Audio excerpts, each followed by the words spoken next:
हृदयी कळवळा वैष्णवांचा आषाढी कार्तिकी पंढरीची वारी आषाढी कार्तिकी पंढरीची वारी साधन निर्धारी नाही तुळशी माळा गोपीचंदन टिळा हृदयी कळवळा वैष्णवांचा एका जनार्दनी ऐसा ज्याचा नेम एका जनार्दनी ऐसा ज्याचा नेम तो देवा परम पूज्य जगी तुझी माळा गोपीचंदन टिळा हृदयी कळवळा वैष्णवांचा विठ्ठल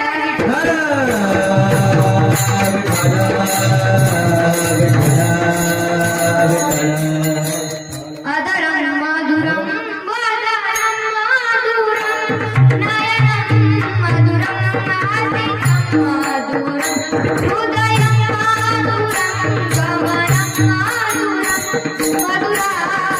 मधुराधिरधिरं मधुरं दैवद्वेदिकं कल्पनाव्रतं दैवयन्दिरा शश्वतधरी दैवदुष्टुता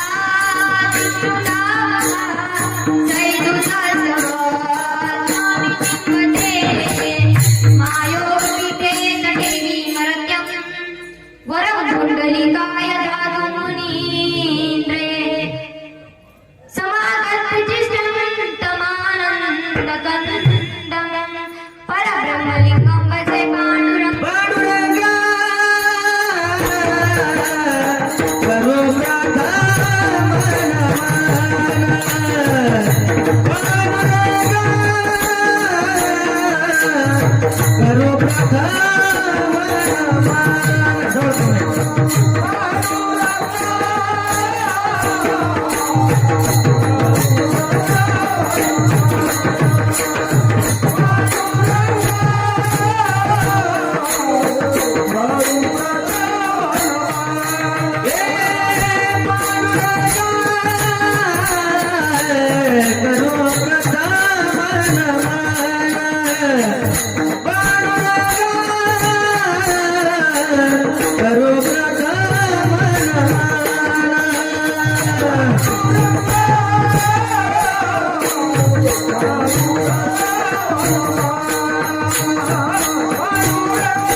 Hare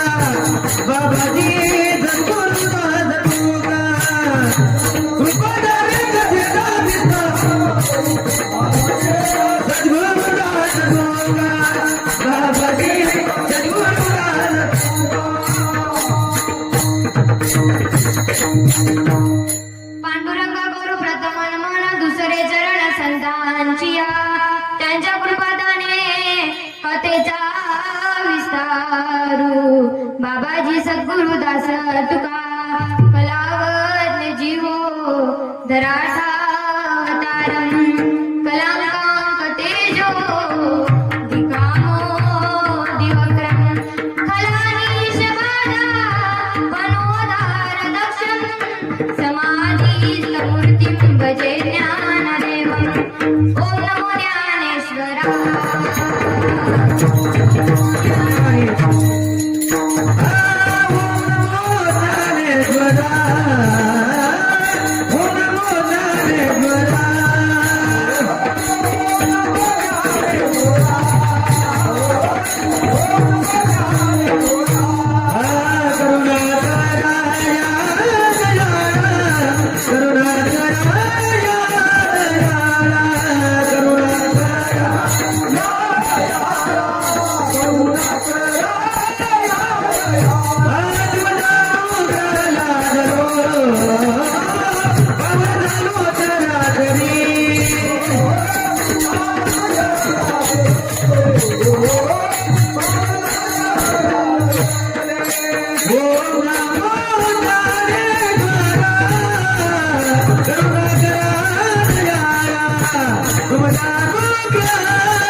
ओम नमो ज्ञानेश्वरा करुणा करा दयाळा तुमचा अनुग्रह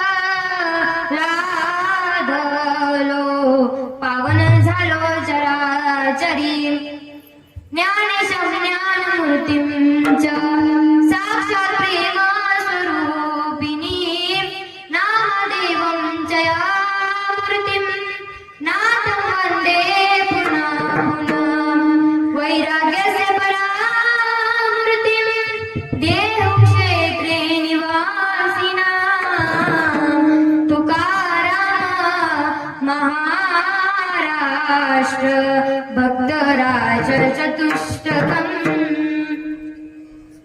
संत स्वरूपाय नमः श्री साई देवाय नमः संत स्वरूपाय नमः श्री साई देवाय नमः संत स्वरूपाय नमः श्री साई देवाय नमः ओम नमो सच्चिदानंद श्री साई देवाय नमः सारे तीर्थ धाम आपके चरणों में सारे तीर्थ धाम आपके चरणों में हे गुरुदेव प्रणाम आपके चरणों में गुरु मेरी पूजा गुरु गोविंदा गुरु मेरा पार ब्रह्मा गुरु भगवंत गुरुर्ब्रह्मा गुरुर्विष्णु गुरुर्देवो महेश्वरा गुरुर्साक्षात् परब्रह्म तस्मै श्री गुरुवे नमः रामाय रामभद्राय रामचंद्राय वेदसे रघुनाथाच नाथाय सीताय पतये नमः चलो आओ जी पवन चलो आओ जी पवन पधारो कीर्तन में चले आओ जी पवन कुमार हमारे आए कीर्तन में चले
पुढे सरका, भरपूर जागा आहे, सरका पुढे. मस्तक हे पायावरी आम्ही हरी संतांच्या सेवे लागी सेवक झालो तुमच्या रागोर निज चरणा. अहो स्वामी तुकुया देवा यावरी नगरा उभेरा. आवड देवासी तो एका प्रकार नामाचा उच्चार रात्रंदिना. तुळशी माळ गळा गोपीचंदन टिळा. हृदयी कळवळा वैष्णवांचा. आषाढी कार्तिकी पंढरीची वारी. आषाढी कार्तिकी पंढरीची वारी साधन निर्धारी आना नाही. तुळशी माळ गळा गोपीचंदन टिळा. हृदयी कळवळा वैष्णवांचा. एका जनार्दनी ऐसा ज्याचा नेम. एका जनार्दनी ऐसा ज्याचा नेम तो देवा परम पूज्य जागी. तुळशी माळ गळा गोपीचंदन टिळा. हृदयी कळवळा वैष्णवांचा. विठ्ठल विठ्ठल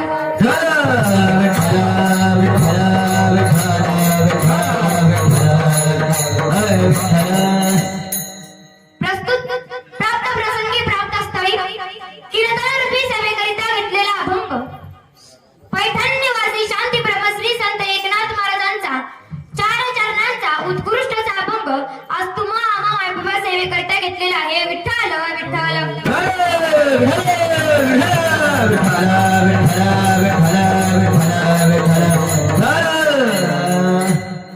अभंगावर चिंतन मांडण्या अगोदर अल्प 6 पर्याय देणं हे वक्त्याचं कर्तव्य आहे. आपल्या गावातील अखंड हरिनाम सप्ताह प्रभू रामचंद्राच्या व पांडुरंगाच्या कृपेने चालत असलेला माऊली ज्ञानोबरायांच्या आशीर्वादाने चालत असलेला हा अखंड हरिनाम सप्ताह प्रभू जन्मोत्सव हा आपला अखंड हरिनाम सप्ताह. आणि त्या सप्ताहातील पहिल्या दिवसाची सेवा माझ्यासारख्या बाल पामराकडे आली याचे मी परभाग्य समजते. मज पामर आहे काय थोरपण पायीची वाहना पायीवरील. ज्यांनी मला ही आजची सेवा प्राप्त करून दिली असे असणारे माझे आजोबा संतोष विठ्ठल राजपूत तसाच रवी मामा राजमामा त्यांचे देखील मी आभार मानते. समस्त ग्रामस्थ बापरे मंडळी त्यांचे देखील मी आभार मानते. मी एवढा विचार देखील केला नव्हता की तुमचं गाव इतकं देवधानी असेल, कारण मी या गावावरून सारखे जात असायची. माझं मामाचं गाव महेंदळे या गावावरून मी सारखे जायची आणि या गावात सुद्धा माझं येणं जाणं चालू असायचं. मला असं वाटलं देखील नव्हतं की तुमच्या गावात 2-2, 3-3 सप्ते होत असतील, पण तुमच्या गावात 1 नाही 2 नाही 3-3 सप्ते होता. आणि माझी देवाकडे इच्छा आहे की जसं या आजच्या पिढीमध्ये तुम्ही भगवंताचं नामस्मरण करत आहे, भगवंताचे तुम्ही नामचिंतन करत आहे, तुमच्या गावात तसे सप्ते होत आहे, तसं मी भगवानच्याने प्रार्थना करते की तुमच्या पुढच्या पिढीत देखील असंच भगवंताचं नामस्मरण भगवंताचे 2-2, 3-3 सप्ते झाले पाहिजे ही मी ईश्वराच्याने प्रार्थना करते. आणि ज्यांनी मला ही नारदाची गादी प्राप्त करून दिली असे असणारे माझे गुरुवर्य त्यांचे देखील मी आभार मानते. आता गुरुचं नाव हे मुखाने घ्यायचं नसतं, पण मी जर घेतलंच नाही तुम्हाला कळेल तरी कसं माझे गुरु आहेत तरी कोण. दीपकजी महाराज सुद्रीक पाटील, त्याचप्रमाणे हरिभक्त पारायण अनिताताई महाराज सुद्रीक पाटील, माई व बाबा दोघींचे आभार मानते. त्याचप्रमाणे माझे आई वडील ज्यांनी मला जन्म दिला, हात धरून मोठं केलं आणि एक भगवंताचा मार्ग दाखवला, माझ्या आई वडिलांचे देखील आभार मानते. आणि समस्त ग्रामस्थ बापरे मंडळी तुमचे देखील आभार मानते. आणि माझ्या कीर्तनाला लागणार कीर्तन सौंदर्य म्हणजे उत्कृष्ट असे मृदुंगाचार्य, उत्कृष्ट असे गायनाचार्य, उत्कृष्ट असं टाळकरी मंडळी त्यांचे देखील मी आभार मानते. आणि कीर्तन रूपी सेवेला सुरुवात करते. आता ज्यांचं नाव घेतलं ते देव आणि ज्यांचं नाव नाही घेतलं ते महादेव. विठ्ठल विठ्ठल.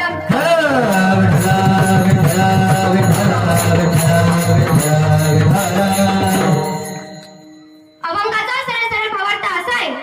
आवडे देवासी तो एका प्रकार नामाचा उच्चार रात्रंदिन. माझ्या भगवंताला रात्रंदिवस आवडीने भगवंताचं नामस्मरण करणारे भक्त आवडतात. अजून काय आवडतं? तुळशी माळ गळा गोपी चंदन टिळा. हृदयी कळवळा वैष्णव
भूमी पवित्र आहे. तर का पवित्र आहे?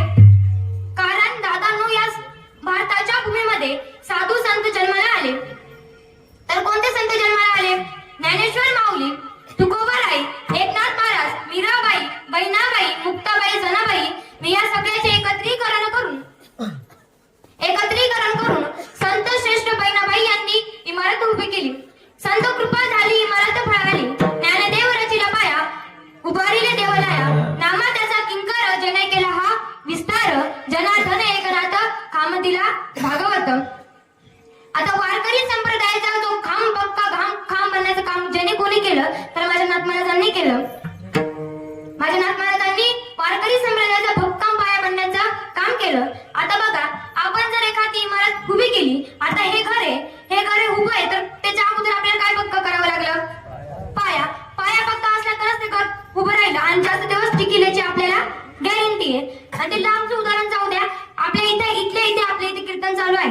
जी काही आपण ही चांदणी उभी केलेली आहे, चांदणीच म्हणता ना, चांदणी उभी गेली आहे, ही 4 खांब्यांवरती तिचं उभं राहणं हे अवलंबून आहे. तसंच वारकरी संप्रदायाचं जे भक्कम पाया किंवा खांब बनण्याचं काम ज्याने कोणी केलं तर माझ्या नाथ महाराजांनी केलं. नाथ महाराजांनी आपल्याला ग्रंथ संप्रदाय दिली, भारुडाची रचना केली. नाथ महाराजांनी रुक्मिणी स्वयंवर ग्रंथ निर्माण केला. नाथ महाराजांनी वाल्मिकी रामायणाची रचना केली. आता सगळ्यांना अभंग म्हटला की सगळ्यांना कंटाळा येतो आणि भारू जर म्हटलं तर सगळं कान लावून तग लावून ऐकत. येडका मताना केवळ पंचानन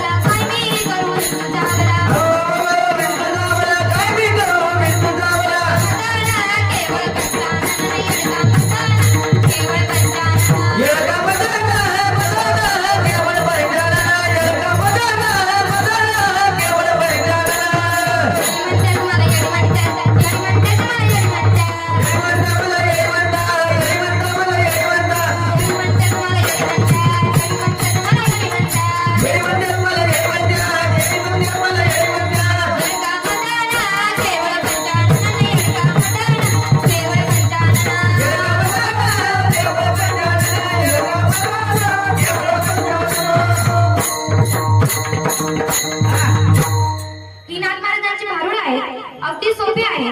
या शेजारीना मरणे केलं का भयो, मला पंढरीला नेलं का भयो, पंढरीला नेलं का भयो, मला पंढरीला नेलं का भयो, मला पंढरीला नेलं का भयो. या शेजारीना मरणे केलं का भयो, मला पंढरीला नेलं का भयो, पंढरीला नेलं का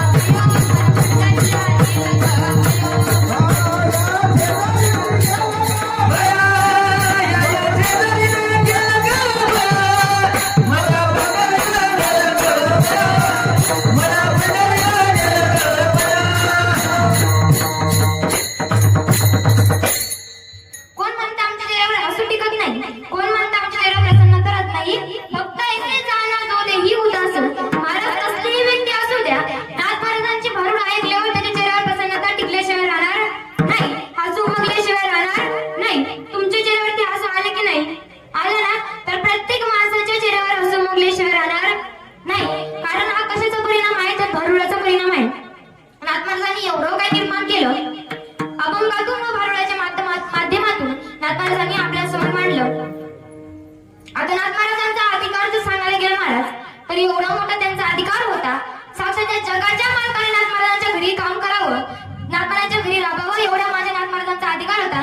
द्वारखेचा राया एकनाथ घरी, द्वारखेचा राया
द्वारकेचा राया एकनाथा घरी पाणी वाया हरी आवडीने त्या जगाच्या मालकाने जगाच्या भगवंताने त्या साक्षात भगवंताने नागमारांच्या घरी काम केलं. किती वर्ष केलं असेल हो?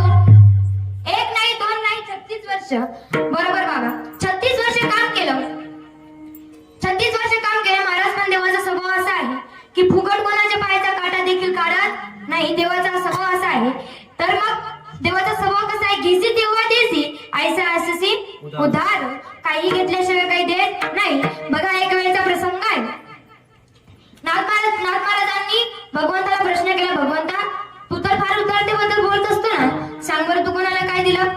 त्यावेळेस भगवंत म्हणाला, अरे नामा, तू म्हणतो की मी कोणाला काय दिलं? त्यावेळेस नामदेव म्हणाले, भगवंत तू कोणाला काय दिलं सांग बरं. उद्धाराचा राणा म्हणविती आपण, सांगू तू कौणाशी काय दिले? त्यावेळेस भगवंतांनी आपली काही जी दिलेली यादी होती ती घेतली आणि नामदेवरायांच्या हातात दिली आणि सांगायला सुरुवात केली. देव म्हणाले, मी सुदाम्याला सोन्याची नगरी दिली आणि तू म्हणतो मी कोणाला काय दिलं सांग बरं, माझ्यापेक्षा दुसरं कोणी उद्धार आहे का?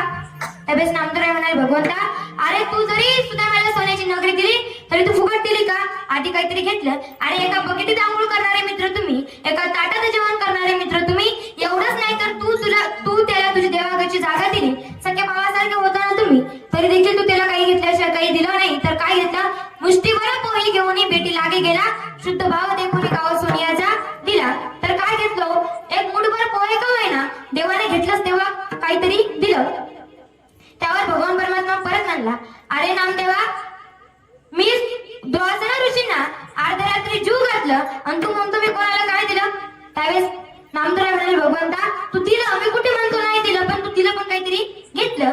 ज्यावेळेस द्वासना ऋषी द्रौपदी मातेच्या घरी भोजन करण्याकरिता गेले, त्यावेळेस द्वासना ऋषी द्रौपदी मातेला म्हणाले, द्रौपदी मला फार भूक लागलेली आहे, काहीतरी जेवणाकरिता बनव. त्यावेळेस 2 पहर रात्र झालेली होती. द्रौपदी माता द्वासना ऋषीला म्हणाल्या, ऋषी तुम्ही एक काम करा, स्नान करून या, तोपर्यंत मी इकडे भोजन रेडी ठेवते. आता बघायला गेलं तर महाराज द्रौपदी मातेच्या घरी अन्नाचा कण देखील नव्हता. मग द्रौपदी मातेने भगवंताला हाक मारली. त्यावेळेस भगवंत तू हाकेला धावून आला, पण आधी काय घेतलं? तर काय देवा घरी न मिळायची अन्न, खाय भाजी पानं द्रौपदीचे. एक भाजीचं पान का होईना तू घेतलंस तेव्हा समस्येचं निवारण झालं. त्यावर भगवंत परत म्हणाला, अरे नामदेवा, मी ज्यावेळेस द्रौपदी मातेचं वस्त्र हरण केलं होतं त्यावेळेस मी द्रौपदी मातेला वस्त्र पुरवलं आणि तू म्हणतो मी कोणाला काय दिलं? त्यावेळेस नामदेव म्हणाले, भगवंत तू दिलं, कुठे नाही म्हणतो दिलं नाही असं, तर तू दिलं तर आधी काहीतरी घेतलं. तर काय? ज्यावेळेस तू उद्धवाजींना फळे कापून देत होता त्यावेळेस तुझ्या करंगळीला कापलं आणि कापल्यानंतर द्रौपदी मातेने कुठलाही विचार न करता आपल्या डोक्यावरचा पदर खाली घेतला आणि तुझ्या करंगळीला गुंडवलं. त्यावेळेस उद्धवजी द्रौपदी मातेला म्हणाले, द्रौपदी बाळ, प्रतिवत्ता स्त्रीने डोक्यावरचा पदर खाली घेऊ नाही आणि घेतला तरी फाडू नाही. त्यावेळेस द्रौपदी मातेने कुठलाही विचार न करता तुझ्या हाताला गुंडवलं. त्यावेळेस कुठे तू तिच्या हाकेला धावून आला. द्रौपदी मातेने देवाचा धावा सुरू केला, कोठे गुंतलाचे द्वारकेचा राया, वेळ कसा गया लावी येला. तू धावून गेला, मी कुठे म्हणतो तू धावून नाही गेला, तर तू काहीतरी घेतलं तेव्हाच तो हाकेला धावून गेला. तर देवाचा स्वभाव कसा आहे? काही घेतल्याशिवाय काही देत नाही. आणि तुम्ही म्हणशाल काही घेतल्याशिवाय काही देत नाही, पण मग नागमहाराजांच्या घरी 36 वर्ष राबला तरी कसा? तर बघा, त्याचे देखील कारण आहे. नागमहाराजांचे पूर्वज भानुदास महाराज यांनी विजयनगरला गेलेला देव परत पंढरपुरामध्ये आणला. विजयनगरला कर्नाटकमध्ये तूर्णवंटा नदीच्या काठी प्रति पंढरपूर आहे. म्हणजे जसं पंढरपुरामध्ये मंदिर आहे तसंच तिथे मंदिर आहे. विजयनगरचा राजा कृष्णदेवराय हा भगवंताच्या दर्शनासाठी गेला. पंढरपूरमध्ये भगवंताच्या दर्शनासाठी गेला आणि भगवंताचं दर्शन घेतलं. भगवंताला म्हणाला, भगवंता अरे मला तुझं रूप इतकं आवडलंय, मला असं वाटतं की अख्खं राज्य तुला सोडून आणि तुझ्या जवळ यावं. त्यावेळेस तो राजा देवाला म्हणाला, देवा माझी फक्त एक इच्छा आहे, तेवढी पूर्ण कर. त्यावेळेस देव म्हणाला, तुझी काय इच्छा आहे? त्यावेळेस तो राजा म्हणाला, देव माझी एकच इच्छा आहे, ती माझी इच्छा आहे ती म्हणजे तू माझ्यासोबत राहायला तरी यावं, एक तर मी तरी तुझ्या जवळ राहावं. त्यावेळेस त्या राजाने देवाला इतका आग्रह केला की देवाला जावंच लागलं. मग त्यावेळेस देव गेला आणि गेल्यानंतर भगवंताला तिथे अजिबात करमत नव्हतं.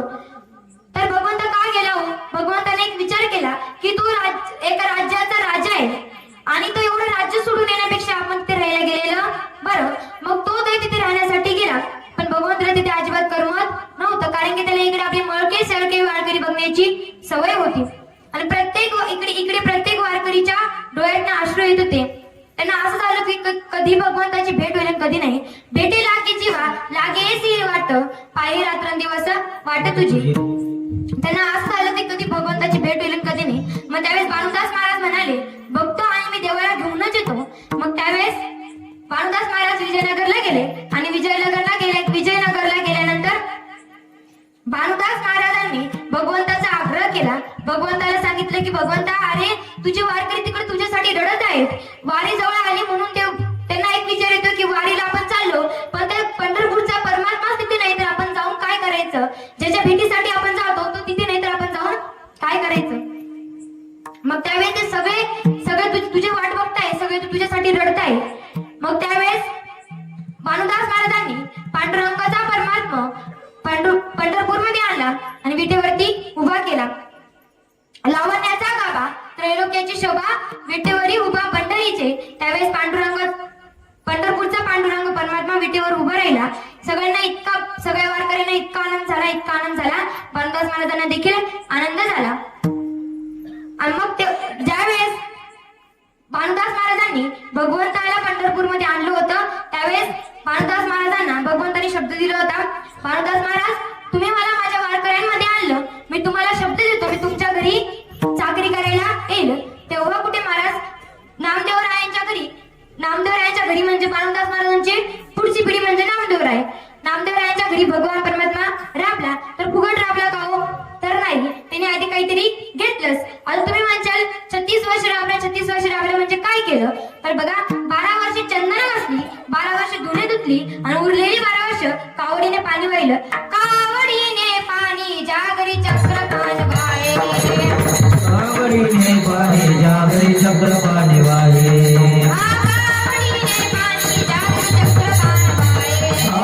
कावडीने पाणी जागरी चक्रपाणी वाहे. अनन्य भक्ती भावे अनन्य भक्ती भावे वंदिताचे पाये, अनन्य भक्ती भावे वंदिताचे पाये. जय जय सद्गुरु स्वामी एकनाथ, जय जय स्वामी सद्गुरु एकनाथ.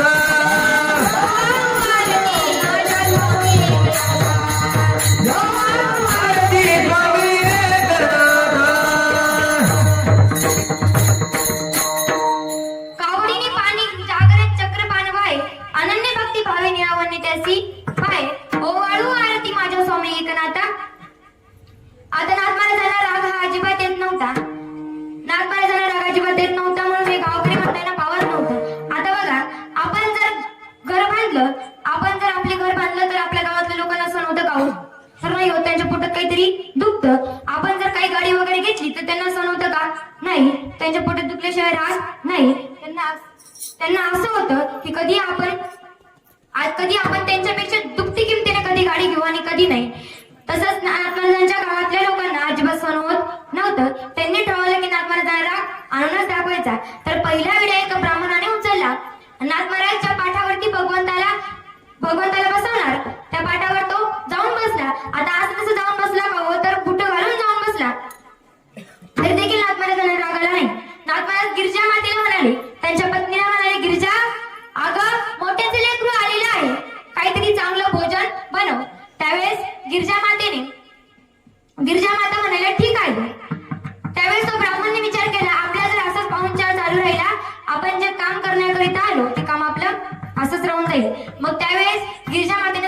जेवण केलं आणि गिरजा माता वाड्याला येणार हा थपकन उडी मारली, थपकन जाऊन बसला तरी देखील गिरजा मातेला राग आला नाही. गिरजा माता त्यावेळेस नाथ महाराज म्हणाले, गिरजा अगं मोठ्याचे लेकरू खेळीला आलेलं आहे, नीट सांगा. त्यावेळेस गिरजा मातेने देखील काय उत्तर दिलं, अहो महाराज हे तर एकच आहे, या पाठीला तर 4 लेकरं सांभाळायची सवय आहे. तरी देखील नाथ महाराजांना राग आला नाही. महाराज त्यावेळेस त्या ब्राह्मणाला पश्चाताप झाला की आपण एवढी चुकी करून देखील नाथ महाराजांना राग आला नाही. तो ब्राह्मण खाली उतरला आणि गिरजा मातेचे व नाथ महाराजांचे पाय पकडले. संतांची चरणावरी साष्टांग करी दंडवत, विश्रांती पावलो सांभाळून तरी. तर इतकं सामर्थ्य होतं माझ्या नाथ महाराजांच्या, इतकं सामर्थ्य माझ्या नाथ महाराजांच्या ठिकाणी होतं. आता दुसऱ्या वेळी एका मुसलमानाने उचलला, दुसऱ्या वेळी एका मुसलमानाने उचलला ज्या रस्त्याने नाथ महाराज स्नान करण्याकरिता जायचे त्या रस्त्याला एक मोठी चिंचेचे झाड होते. त्या चिंचेच्या झाडावर हा जाऊन बसला आणि अंगावर येऊन थुंकला, अंगावर येऊन थुंकला, अंगावर थुंकला,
देतो. आपल्याला जर कोणी आरे म्हणलं तर आपण गारे म्हणल्याशिवाय राहत नाही. तर ते दुसरेच होते, आपले जन्मदाता आई वडील देखील राहिले तरी आपण त्यांना नाही नाही त्याशिवाय देतो, नाही नाही ते बोलतो. गरज आली तर 4 फटके मारून त्यांना घराबाहेर देखील काढतो. इथपर्यंत आपली मर्यादा असते. तरी देखील माझ्या नाथ महाराजांच्या इतका 108 वेळा तो यवन अंगावर थुंकला, 1 नाही 2 नाही 108 वेळा तो यवन अंगावर थुंकला तर देखील माझ्या नाथ महाराजांना राग आला नाही. कारण की ते अतिशय त्यांना शांती ही प्रिय होती. आता मला सांगा, त्यांना शांती ब्रह्मी ही पदवी प्राप्त झाली तेव्हा ती सहज प्राप्त झाली का हो? तर नाही, त्यांना काहीतरी दुःख यातना सहन कराव्या लागल्या तेव्हा कुठं त्यांना शांती ब्रह्म ही पदवी प्राप्त झाली. आयुष्याची खरी पदवी कोणती? आयुष्याच्या साधने सच्चिदानंद पदवी घेणे. आता माझ्या तुकोबा रायांना जगद्गुरु ही पदवी भेटली, ती सहज प्राप्त झाली का हो? झाली का? तर नाही, त्यांना देखील दुःख यातना अपमान सहन कराव्या लागल्या तेव्हा कुठे त्यांना जगद्गुरु ही पदवी प्राप्त झाली. आता नाथ महाराजांना शांती ही अतिशय प्रिय होती. शांती पडते नाही सुख, घेरे अवघेची दुःख. आता शांती कोणती? डीजेवर नाचते ती नाही बर का, इकडून तिकडं मारे ती चकरा चकरा ना करा चकरा ना करा शांताबाई शांताबाई शांताबाई ती नाही. लक्षार्थ वाचार्थ हा आपल्या लक्षात घ्यावा लागतो, नाही तर जाळ्याने एखाद्या शांती नावाच्या बाईला धरून बसाल. तसं नाही, तर शांती ही आपल्या चित्तात निर्माण झाली पाहिजे. आता शांती ही आपल्या चित्तात निर्माण झाली पाहिजे आणि कुठल्याही गोष्टीचा लक्षार्थ वाचार्थ हा लक्षात घ्यावा लागतो. एक मुलगा होता, आठवलं म्हणून सांगते बरं का. एक मुलगा होता, तो मुलगा डॉक्टरांकडे गेला. डॉक्टरांना म्हणाला, डॉक्टर साहेब माझ्या आजीला फार खोकला येतोय, काहीतरी औषध द्या. माझ्या आजीला का फार खोकला येतोय, काहीतरी औषध द्या. मग त्यावेळेस डॉक्टर म्हणाले, बाळा तुझ्या आजीचं वय काय आहे? त्यावेळेस आम्हाला MH 80. काय MH 80? मग त्यावेळेस डॉक्टर म्हणाले, बाळा मी तुला ही औषध देतो, हे औषध घे आणि आजीला हलवून पाच. हे औषध घे आणि हलवून पाच. महाराज हा मूर्ख गेला आणि घरी गेल्यानंतर मित्राला बोलवलं. मित्राला म्हणला, पिंट्या इकडे ये. पिंट्याला म्हणलं, तू पाय धर, मी हात धरतो. आजीला इतकं हलवलं ते आजीला मारून टाकलं, तरी ते आजीला हलवलं सोडलं नाही. मग त्यावेळेस डॉक्टर साहेबांकडे रडत गेला. डॉक्टर साहेब, तुमच्यामुळे माझी आजी मेली. तुम्ही जर असे औषध देशाल तर लोक म्हणायला लागले तर कसं होईल? त्यावेळेस ते डॉक्टर म्हणले, बाळा झालं तरी काय, मला सांग ना. त्यावेळेस तो म्हणाला, तुम्ही सांगितल्याप्रमाणे मी केलं. घरी गेलो आणि मित्राला बोलवलं. तुम्ही म्हणलं हलवून पाच, म्हणून हलवून पाजवण्यासाठी आजी माझ्याने काही एकट्याने झेपत नव्हती, म्हणून मित्राला बोलवलं आणि मित्राला म्हणलो, तू पाय धर, मी हात धरतो. हलवलं तरी माझ्या आजीचा खोकला बंद झाला आणि डायरेक्ट मरूनच गेली. आणि तुम्ही असं उपचार सांगता की माझी आजी डायरेक्ट मरून गेली, मला काहीच सांगायचं नाही. माझी आजी मला जिवंतच करून द्यायची. डॉक्टर म्हणले, बाळा मी तुला आजी हलव असं नव्हतं म्हटलं, बॉटल हलव असं म्हणलं होतं. माझ्या हातात बॉटल होती, आजी नव्हती, बॉटल होती. मग महाराज म्हणजे आता याला लक्षात तर वाजत कळाला नाही. डॉक्टर साहेबांनी काय सांगितलं होतं, बॉटल हलवून पास, आजीला नव्हे. म्हणजे लक्षात तर वाजत कळला नाही. विठ्ठल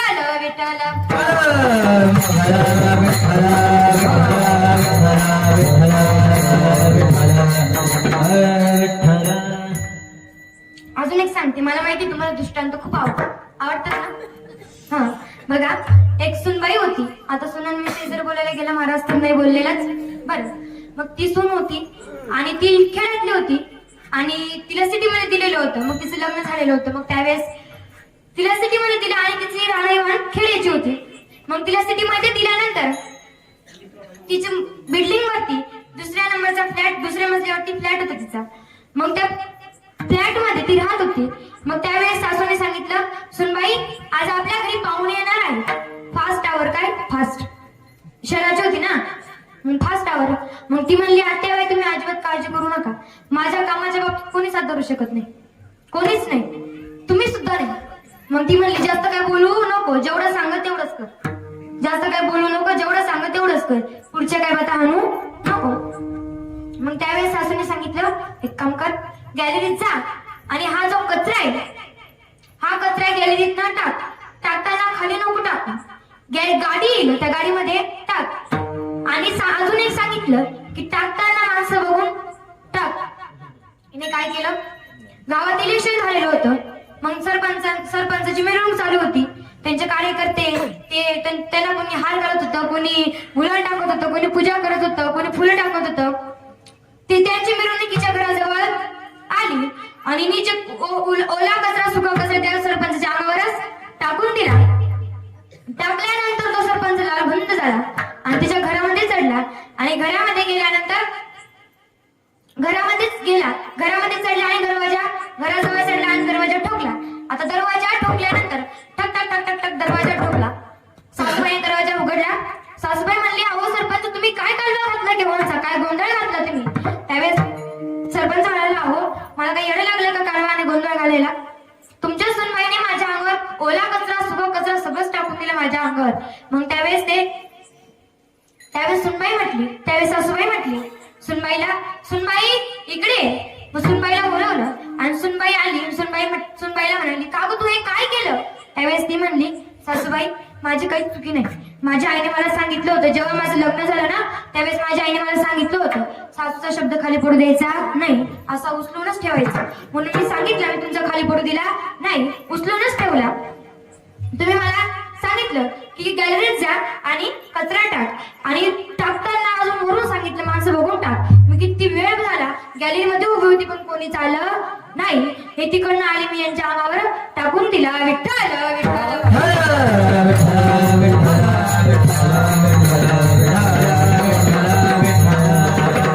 म्हणजे लक्षात ठेवायचं ते कळत नाही. आता शांती म्हणजे शांतबाई नव्हे तर शांती आपल्या चित्तात निर्माण झाली पाहिजे. एके वेळेस नारद महर्षी शोधत भगवंताला गोकुळात गेले, तेथेही देव नव्हता. वृंदावनात गेले, तेथेही देव नव्हता. द्वारकेत गेले, तेथेही देव नव्हता.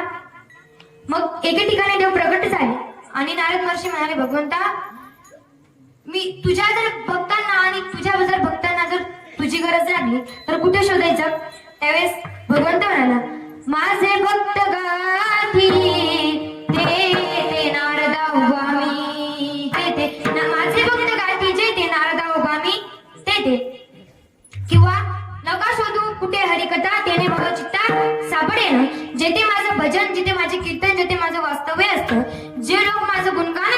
तेथे मी असतो.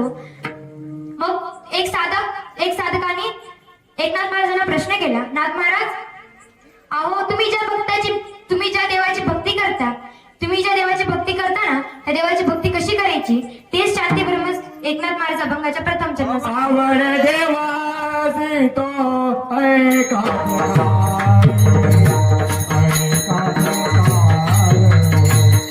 आवड देवासी तो ऐका प्रकार आवड देवासी ऐका प्रकार ऐका प्रकार आवड देवासी ऐका प्रकार ऐका प्रकार आवड देवासी तो आवड देवासी तो ऐका प्रकार ऐका प्रकार आवड देवासी तो ऐका प्रकार ऐका प्रकार आवड देवासी तो ऐका प्रकार ऐका प्रकार आवड देवासी तो ऐका प्रकार ऐका प्रकार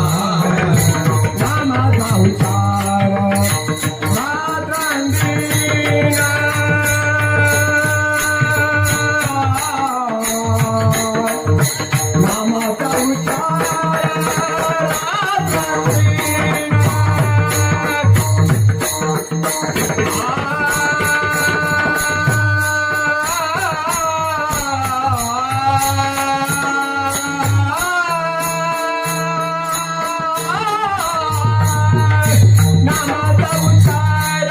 नामाचा उच्चार नामाचा उच्चार रात्रंदिना नामाचा उच्चार रात्रंदिना रात्रंदिना तुझी माया काळा गोपी कमलेला तुझी माया काळा गोपी कमलेला नामाचा उच्चार राजा मेरा नामाचा उच्चार राजा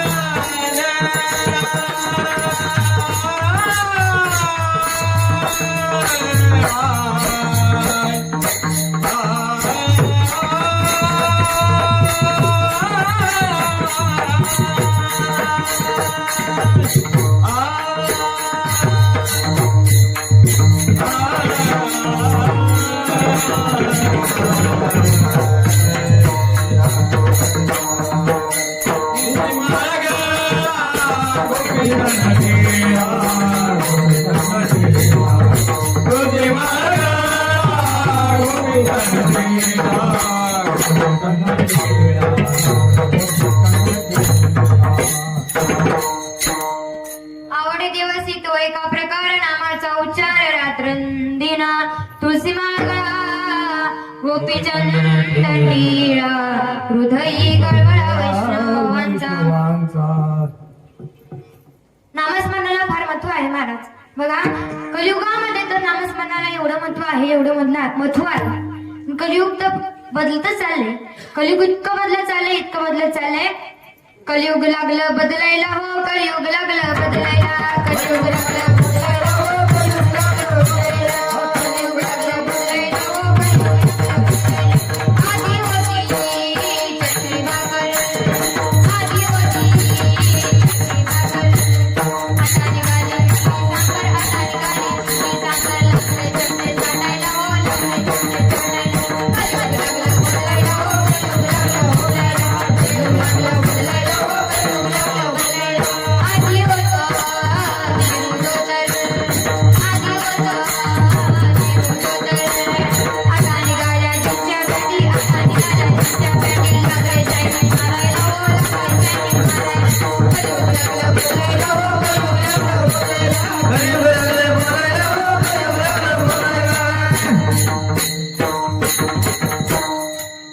म्हणजे कलियुग हे फार बदलत चाललं आहे. आणि आता कलियुगामध्ये तर मोबाईलचं व्यसन एवढं लागलंय, खास करून लहान मुलांना फार मोबाईलचं व्यसन व्यसन लागले. अहो लहान मुलांना ते लागलंच आहे पण म्हाताऱ्या माणसांना देखील मोबाईलचं फार व्यसन लागले. बघा एकदा काय झालं, एका मुलाची 12वीची परीक्षा होती. मग तो मुलगा म्हणला, बाबा एक काम करा, माझा मोबाईल आहे ना, जोपर्यंत परीक्षा होस तोपर्यंत तुमच्या जवळ ठेवा. मग त्या मुलाने मोबाईल दिला. त्यावेळेस बाबा म्हणला, ते रात्री कानात घालायचं. तो मुलगा म्हणला, काय? त्याला पण माहिती होतं काय, पण त्याला बाबाकडे ऐकून घ्यायचं होतं. तो बाबा म्हणते हेडफोन. मग तो मुलगा म्हणला हेडफोन. मग ते बाबा म्हणले हा तेच ते. मग बाबा म्हणले ते पण दे. मोबाईल दिला, हेडफोन दिलं आणि हेडफोन दिल्यानंतर बाबांचा व्यवसाय काय होता? गावड्या चारणं. सगळ्या गावातल्या गाया एका जागी जमा करणं आणि त्या गायांना जंगलात चारण्यासाठी घेऊन जाणं हा बाबांचा व्यवसाय होता. बाबांचं हे काम होतं. मग त्यावेळेस बाबा त्या दिवशी मोबाईल हेडफोन घेऊन गावड्या चरायला गेले. आता मग त्या गावाचे सरपंच म्हणजे आपल्या बाबा गावाचे सरपंच आहे का इथं सरपंच? कुठे बसेल समोर टोपीवाला. ते जंगलातून म्हणजे त्या रस्त्याने जात होते. मग त्या रस्त्याने ते जात असताना बाबा त्यांना तिथे दिसले. आता सरपंच असल्या कारणाने म्हणजे पुढच्या पंचक्रोशीत त्यांना यायचं असतं, म्हणजे जिंकून यायचं असतं.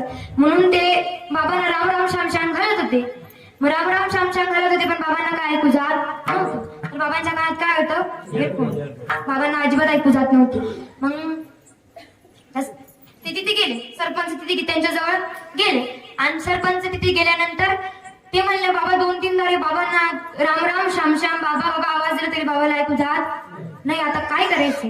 मग त्यांनी तो हेडफोन घेतला आणि त्यांच्या कानाला लावला. तर बाबांचं आवडतं गाणं चालू होतं, मराठा मोळी थोडीशी साधी भोळी, स्वागतीचा भारी बायको पाहिजे नखरेवाली.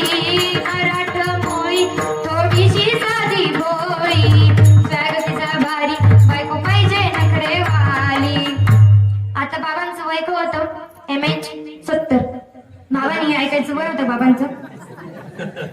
मला वाटलं होतं बाबा की भजन कीर्तन ऐकेल, त्या सरपंचांना देखील वाटलं होतं की भजन कीर्तन ऐकत असतील.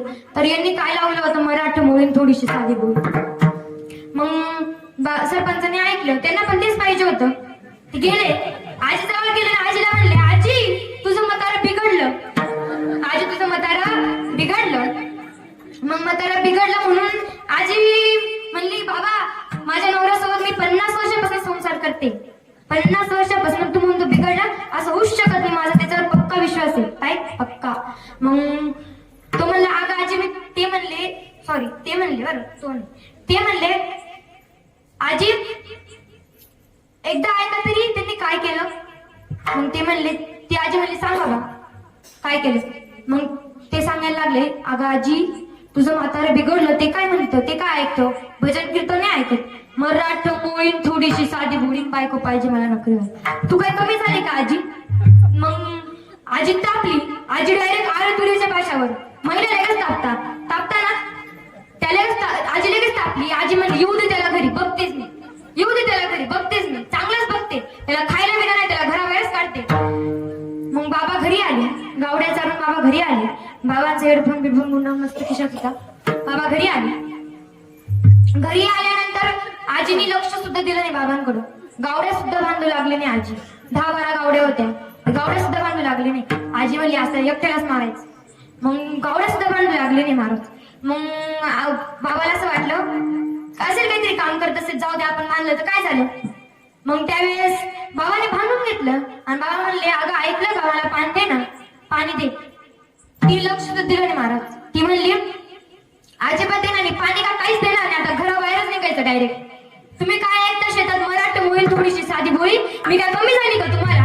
एवढी मी सुंदर दिसते, हिरोईन पेक्षा जास्त दिसते. आर्या फटकाळासमोर कमी आणि तुम्ही म्हणता किंवा मराठा मोळी थोडीशी साधी भोळी पाहिजे नखरेवाली. माझीच नखरे कमी झाले का तुम्हाला दुसरी नखरेवाली पाहिजे? तर जा तुम्ही घरात, थांबायचंच नाही, 1 सेकंड सुद्धा थांबायचं नाही. बाबांनी बोना बिस्तर बांधला. बाबा देखील तापट होता.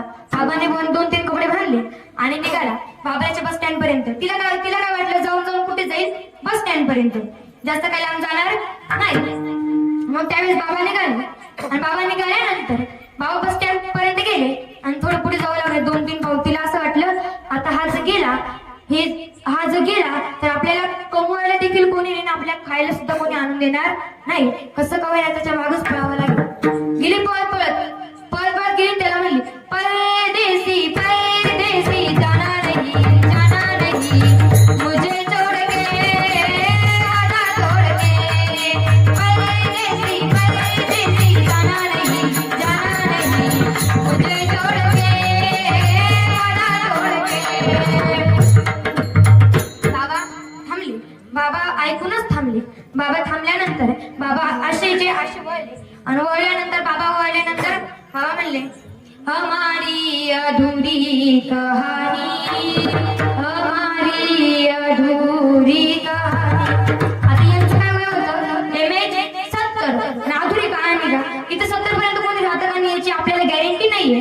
आणि अधुरी कहाणी म्हणजे आपल्याला सांगण्याचं फक्त माझं तात्पर्य काय आहे. आता कीर्तन म्हणजे काय विनोद नाही. मला सांगण्याचं तात्पर्य काय आहे, फक्त इतकं व्यसन लागले होमायचं. आता कीर्तन कीर्तन कीर्तन म्हणजे काय? कीर्तन सांग कीर्तन सांग होय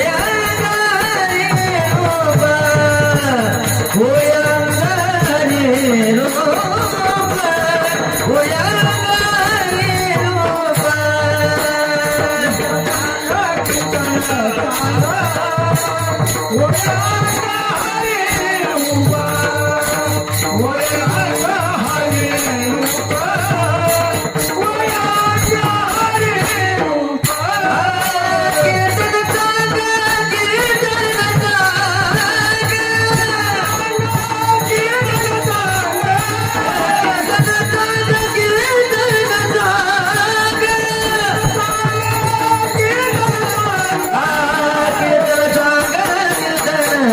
होय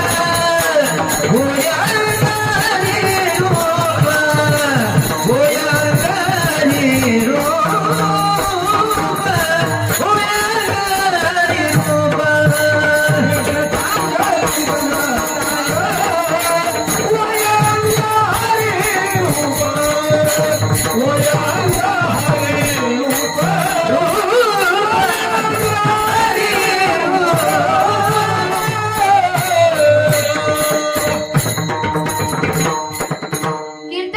कीर्तन सांग हरिरूप. आता कीर्तन कीर्तन कीर्तन म्हणजे काय? डोळे तलाव नाही तरी देखील ते वाहिले जातात. निसर्ग बायको नाही तरी देखील तो रुसला जातो. माणूस वातावरण नाही तरी तो बदलला जातो. आणि त्याच माणसाला माणसात आणण्यासाठी केलं जातं ते म्हणजे कीर्तन. विठ्ठल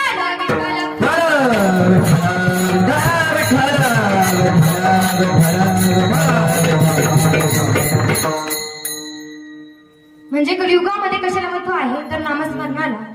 द्वापार युगामध्ये कशाला महत्व आहे? द्वापार युगामध्ये भगवंताची प्राप्ती करण्यासाठी 12 पूजेला महत्व आहे.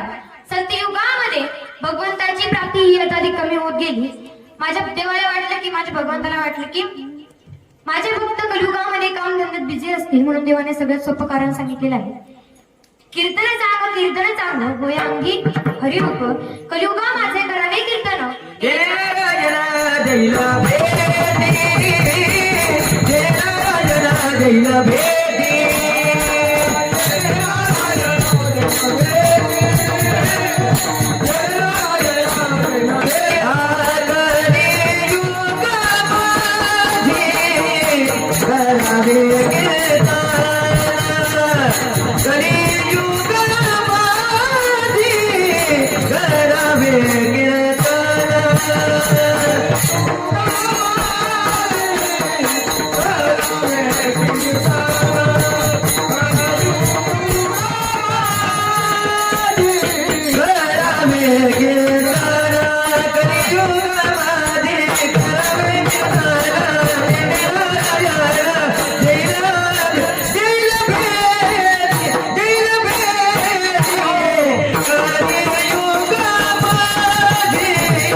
Ra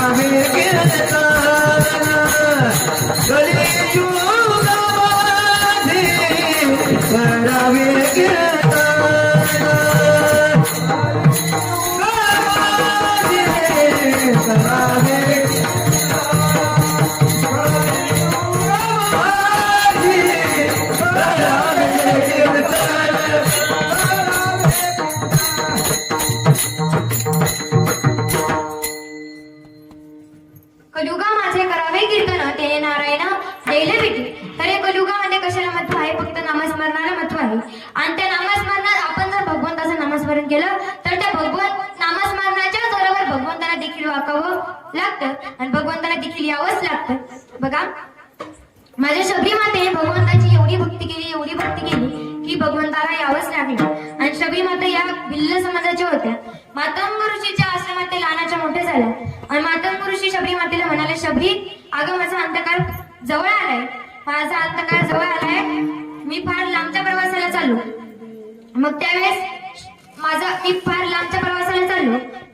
शबरी माता म्हणाल्या, ऋषी, अहो ऋषी, मी तुमच्या सोडून माझं दुसरं कोणी आहे तरी का? त्यावेळेस ऋषी म्हणाले, तू फक्त एक काम कर, प्रभू रामचंद्रांची भक्ती कर, प्रभू रामचंद्रांचं नामस्मरण कर. प्रभू रामचंद्रांचं तू जर नामस्मरण केलं तर या आश्रमामध्ये प्रभू रामशिवाय दुसरं कोणी येणार नाही आणि येऊ शकत नाही. मग तेव्हापासून शबरी माता प्रभूंचं नामस्मरण करायला लागली. दररोज बागेत जायच्या, फुलं तोडायच्या आणि केसाने रस्ता झाडायच्या. आपल्या केसाने रस्ते झाडायच्या, पण का झाडायच्या? कारण माझ्या प्रभूंचे पाय कोमल आहे, त्यांच्या पायाला काटा मोडू नये म्हणून त्या केसाने रस्ते झाडायचे आणि म्हणायच्या, जब मेरे राम जी का बन होगा, जाएंगे गुजरात का पावन होगा. जब मेरे राम जी का बन होगा, जबरी की कुटिया का पावन होगा.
बघितली. 82,000 वर्ष प्रभूंचं नामस्मरण केलं. एके दिवशी प्रभू रामचंद्र लक्ष्मणजीला म्हणाले, लक्ष्मणा, आज आपल्याला आपल्या चौथी मातेला भेटायला जायचं आहे. त्यावेळेस लक्ष्मणजी म्हणाले, आपली चौथी माता कोणती? त्यावेळेस प्रभू रामचंद्र म्हणाले, सुमित्रा, कैकेयी आणि कौशल्या या तिघी मातेने आपली फक्त 14 वर्ष वाट बघितली. आज त्या मातेला भेटायला जायचं आहे की जिने आपली 82,000 वर्ष वाट बघितली. मग त्यावेळेस प्रभू आणि लक्ष्मणजी निघाले आणि शबरीच्या आश्रमापर्यंत गेले. आश्रमाजवळ गेल्यानंतर शबरी भानावर नव्हती. शबरीचं नामस्मरण चालू होतं, श्रीराम जय राम जय जय राम, श्रीराम जय राम जय जय राम, श्रीराम जय राम जय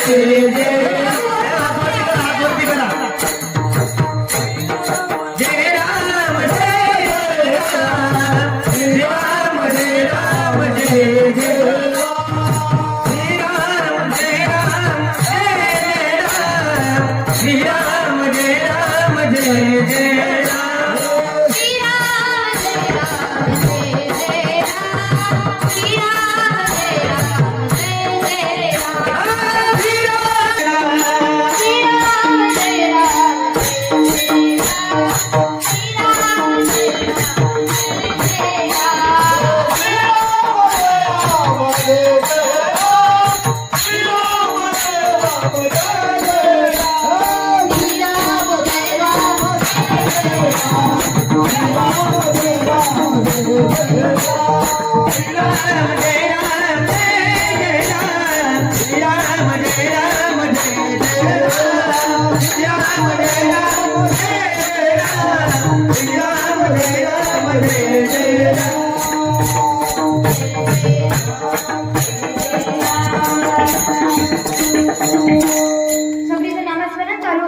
शबरी भानावर नव्हती. त्यावेळेस प्रभूंनी शबरीला हलवलं. शबरीला हलवल्यानंतर शबरी भानावर आली आणि शबरी प्रभूंना म्हणाली, प्रभू अहो तुम्ही याल म्हणून मी इतक्या दिवसापासून एक विचार केला होता, हे करेल ते करेल ते करेल. पण प्रभू म्हणाले, हा ते इतकं वर्ष तूच केलं, आता आम्हाला करू दे. मग त्यावेळेस प्रभूंनी आपल्या अश्रुधाराने शबरी मातेचे पाय धुतले आणि ते पाय धुतल्यानंतर ते अमृत म्हणून प्राशन केलं आणि त्या ज्योती ज्योत विलीन करून घेतली. तर कशाच्या जोरावर? तर नामस्मरणाच्या जोरावर. नामस्मरण केल्याने भगवंताला देखील यावं लागतं. नामस्मरण केलं, भगवंताचं नामस्मरण केलं, नामचिंतन केलं. पण करायचं कसं? करायचं कसं? मग त्यावेळेस करायचं कसं? त्यावेळेस बघा, जसं माझ्या तुकोबरायांनी केलं. अहो तुकोबरायांनी देवाचं इतकं नामस्मरण केलं, इतकं भजन केलं, त्यांच्या घरातली अन्न जर 14 माणसं मिळली तरी तुकोबरायांनी भगवंताचं नामस्मरण सोडलं नाही. तसं नामस्मरण आपलं आत्ताच्या पिढीत कसं आहे, म्हणजे आपलं जर घ्यायला गेलं तर परमार्थ करत असताना जर आपल्या पायाला ठेच जरी लागली तरी आपण तो परमार्थ करणं सोडून देतो. काही तर माळा काढून प्यायला लागतात. म्हणजे आपलं नामस्मरण हे असं असतं. आणि आता तर कलियुगामध्ये कसं नामस्मरण करतात, दिवस बदलला की देव बदलतात. आता दिवस बदलला की देव बदलतात. सोमवाराला की कोणत्या देवाची भक्ती करतात महिला मंडळ? चांगला महादेवाची. हे भोळा शंकरा, हे भोळा शंकरा, हे भोळा शंकरा, हे भोळा शंकरा, आवड तुला बेलाची, आवड तुला बेलाची, बेलाचा पानाची, हे भोळा शंकरा,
मंगळवारचा देव ही गेला. आता आला बुधवार. बुधवारी कोणत्या देवाची भक्ती करतात? तर पांडुरंगाची. विठ्ठल माझा माझा माझा माझा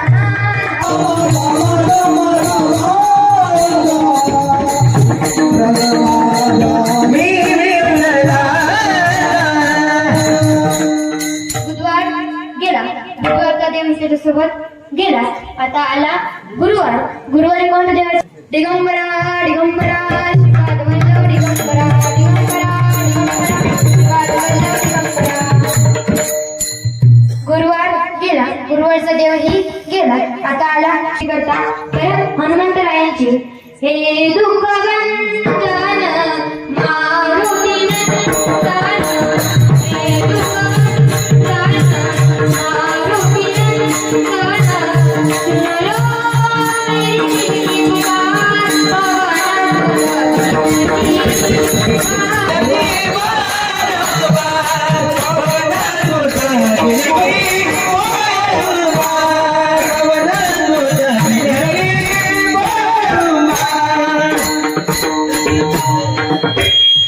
शनिवार गेला.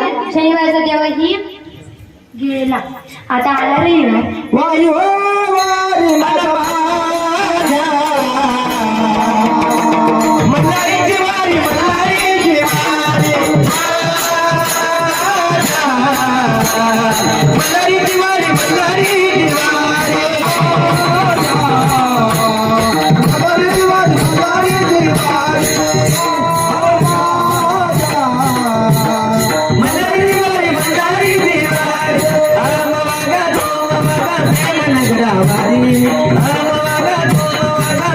नगरावारी माझा अरे माझा दिवारी माझा मल्हारी दिवारी मल्हारी दिवारी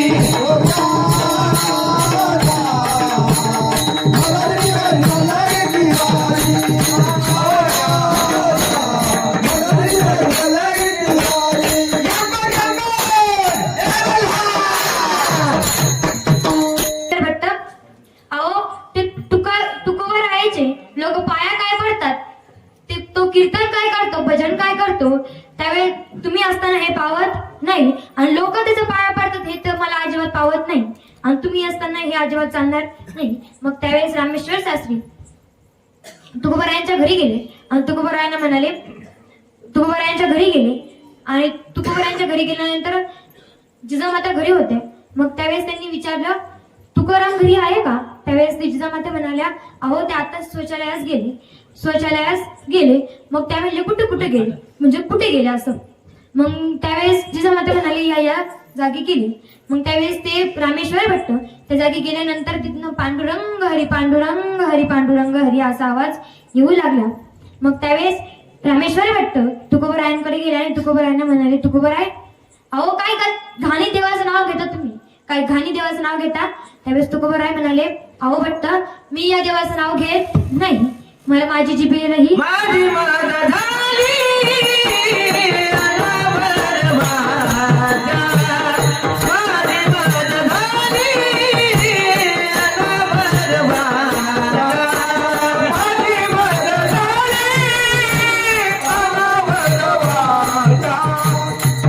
माता झाली अनावर माझा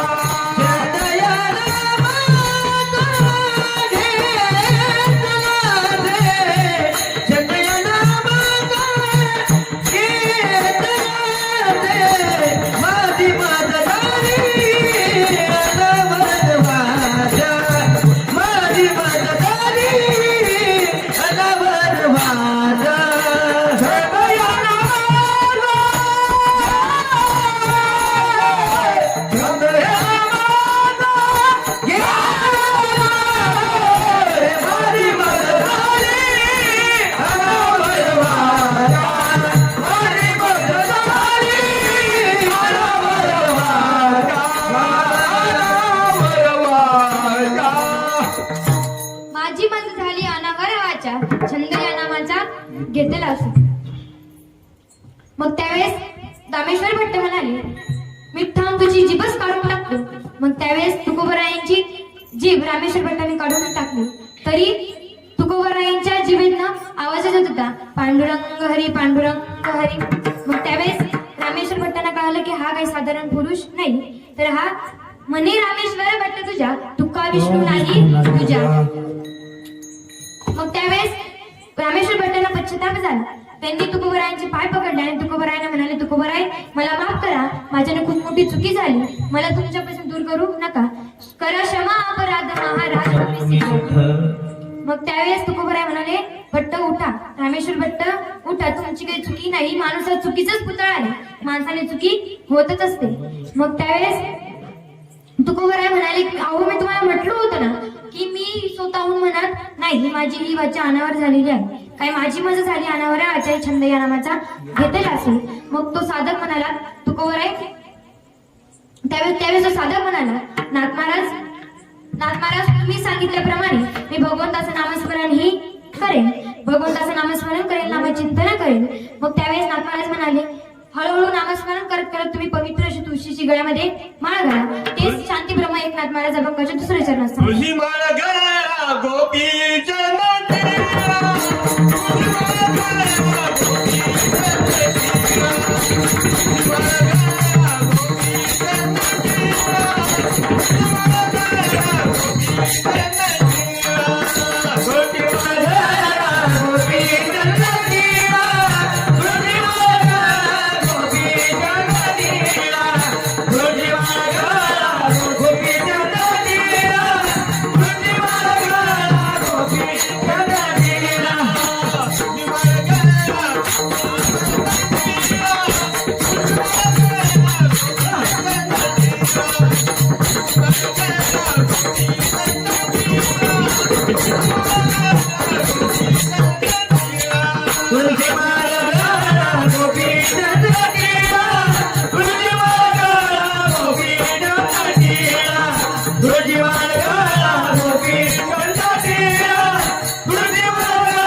तुळशी माळा गळा गोपी चंदन टिळा हृदयी कळवळा वैष्णवांचा.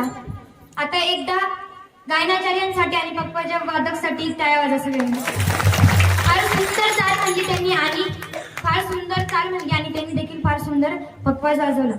आता बघा कारण भगवंताला तुळस फार प्रिय आहे. अतिप्रिय आवड आहे तुळशी बुक्का त्याची प्रतिमा केली भोळा भाविका. भगवंताला तुळस फार प्रिय आहे. किती प्रिय आहे सांगते. एकदा सत्यभामाला आपल्या सुंदरतेचा गर्व झाला की माझ्यासारखी मीच. मग त्यावेळेस भगवंताने नारद महर्षींना सांगितलं की आपल्याला सत्यभामेचा अहंकार गर्व गायब करायचा आहे म्हणजे कमी करायचा आहे नाहीसा करायचा आहे. कारण भगवंताला अहंकार गर्व हा अजिबात चालत नव्हता. तिळ जरी होय अभिमान मरू तो सन्मान भारदेवा. म्हणजे देवाला गर्व अहंकार अजिबात चालत नव्हता. मग त्यावेळेस भगवंताने सांगितल्याप्रमाणे नाथ महाराज घरी गेले. आता नाथ महाराज आधीच त्या कामात नारद महर्षी सत्यभामेच्या घरी गेले. आता नारद महर्षी आधीच त्या कामात पटायत होते. मग नारद महर्षी घरी गेल्यानंतर सत्यभामेने नारद महर्षींची यथापूजा केली आणि अशा तशा गप्पा निघाल्या. मग त्यावेळेस सत्यभामा नारद महर्षींना म्हणाली, नारद महर्षी मला हाच पती जन्मोजन्मी पाहिजे असेल तर मला काय करावं लागेल. त्यावेळेस नारद महर्षी म्हणाले, हे बघा या जन्मी जर आपण वस्त्रदान केलं तर पुढच्या जन्मी आपल्याला चांगले वस्त्र घालण्यासाठी मिळतात. या जन्मी जर आपण अन्नदान केलं तर पुढच्या जन्मी आपल्याला चांगलं अन्न खाण्यासाठी मिळतं. या जन्मी जर आपण भूदान केलं तर आपण पुढच्या जन्मी भूमीचा राजा होतो. भूदान होसी कृपाळू. तसंच या जन्मी जर आपण पतिदान केला तर पुढच्या जन्मी आपल्याला हाच पती मिळतो. मग त्यावेळेस सत्यभामा म्हणाली, नारद महर्षी केलं दान. मग त्यावेळेस नारद महर्षी म्हणाले, संकल्प सोडा. मग संकल्प सोडला आणि भगवंत सत्यभामेच्या मालाकडे निघाले. मग त्यावेळेस भगवंत सत्यभामेच्या मालाकडे निघाले. भगवंत निघणार तेवढ्यात नारद महर्षी म्हणाले, भगवंता तुम्हाला काही इकडे यायची गरज नाही. आता मी पुढे पुढे चालतो, तुम्ही माझ्या मागे मागे चला. देवालाही हेच पाहिजे होतं. तर देव मागे मागे आणि नारद महर्षी पुढे पुढे. हा खंडा 16,108 बायकांनी पाहिला. 16,108 बायकांनी पाहिला. मग हा खंडा पाहिल्यानंतर 16,108 बायका देवाच्या होत्या. आता तुम्हाला आश्चर्य वाटत असेल की 16,108 बायका देवाच्या कशा. मग आता देवाला 16,108 बायका सामाना अवघड आहे का हो. तर नाही, तो एवढ्या जगाचा पोषित आहे, जगाचा मालक आहे, त्याला 16,108 बायका सांभाळणं अवघड आहे का. तर नाही, काही ना वाटतं देवाने 16,108 बायका केला, आपल्याला 4-5 करायला काही हरकत नाही. अरे बाबा तुला हीच सांभाळत नाही, दुसरी चालला करायला. आणि तसंही आता भेटत नाही. बरं तसंही आता भेटत नाही, एकच कशी तरी करावी लागते. मग ते पण हे दोनच होतं. मग आता कशी तरी करावीच लागते. मग ते तेव्हा होऊन जायचं. पहिल्याच्या काळात 4 काय 2 काय 3 काय अशा व्हायच्या. मग त्यावेळेस त्यांनी विचार केला की देवाने आपण आता 4-4-5-5 करायला काय हरकत आहे. तुला एकच सांभाळत नाही, दुसरी करणं हे म्हणजे अवघड आहे. मग त्यावेळेस भगवंताचा विषय जर बोलायला गेलं महाराज तर भगवंताची बराबरी आपल्यावर होईल का. तर नाही. त्या भगवंताने आपल्या हाताच्या करंगळीवरती गोवर्धन पर्वत उचलला. आपल्याने सगळ्या पाण्याचा डबा देखील उचलावत नाही. म्हणजे ही आपली परिस्थिती आहे आणि देवाची बराबरी करायला चाललो आपण, म्हणजे किती चुकी आहे आपली. मग आता एकदा काय झालं, 2 जणांचा प्रेमविवाह झाला. 2 जणांचा प्रेमविवाह झाल्यानंतर दोघांचे सारखे भांडण चालायच्या, दिवस रात्र नुसतं भांडण भांडण भांडण. मग ती शेजारची आजी आली, शेजारची आजी त्यांच्याकडे गेली, त्यांना म्हणाली, बाबा तुम्ही काय रात्रंदिवस भांडण करता, तुम्ही दोघांना एकामेकाला निवड करून तुम्ही अजून एकामेकाशी लग्न केलं, एकामेकाची तुम्ही निवड केली आणि तरी तुम्ही दिवस रात्र भांडता. एवढा तुमचा संसार आहे, त्याला मस्त सुखाने चालवायचा, पुढे चांगलं तरी काहीतरी नांदवायचा. मग त्यावेळेस ती म्हणाली, अहो आजी ऐका, भांडण करण्याचं कारण काय, हे आधी मला लग्नाआधी मला हे चंद्रमुखी म्हणायचे, मध्ये मध्ये हे मला सूर्यमुखी म्हणायला लागले. आता तर एवढा त्रास देता ज्वालामुखीच करून टाकलं. मग त्यावेळेस ती आजी म्हणली, बाबा असं का करतो तू, चांगली तुझी पत्नी आहे, चांगलं एकामेकाने जमवायचं, चांगला संसार चालवायचा. त्यावेळेस तो म्हणला, तुम्ही जर बाईच ऐकून घेतलं, माणसाचं कोण येईल, आजोबा येतील काय गायला, आता माझं पण आहे. लग्नाच्या आधी ही मला प्रेमनाथ म्हणायची, मध्ये मध्ये मला ही प्राणनाथ म्हणायला लागली. आता तर एवढा त्रास देते आणि तसा नातच करून टाकला. विठ्ठल विठ्ठल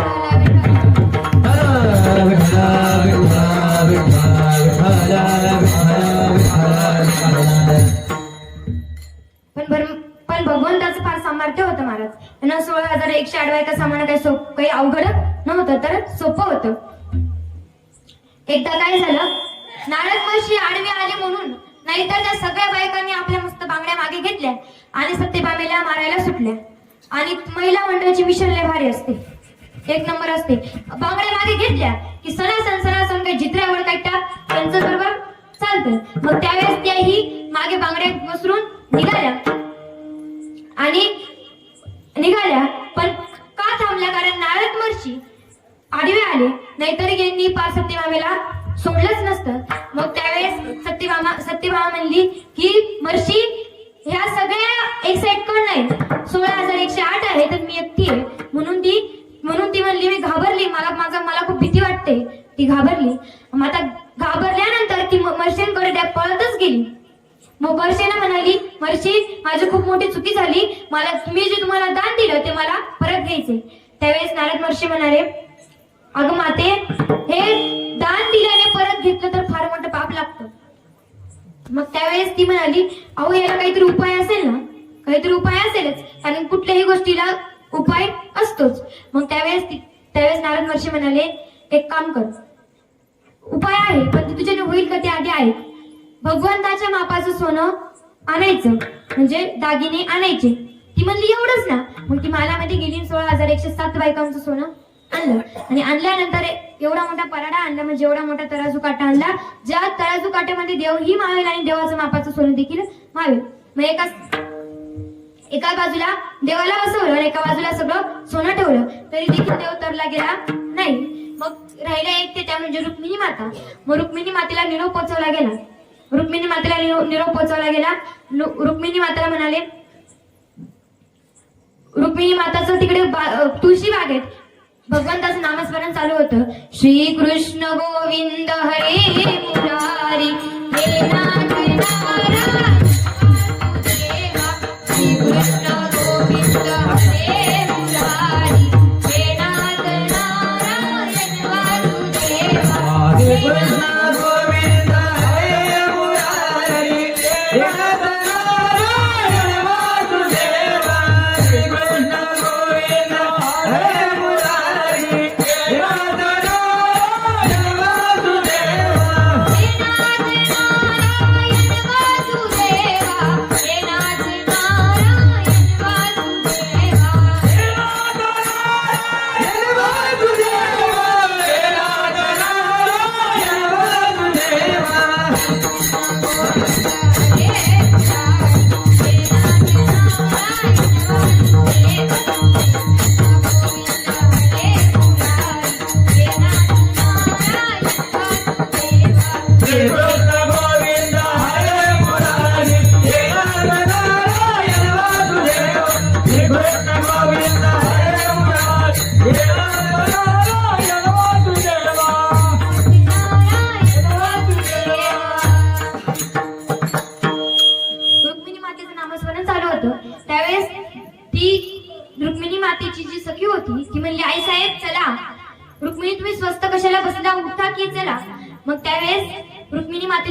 सगळी हकीकत सांगितली.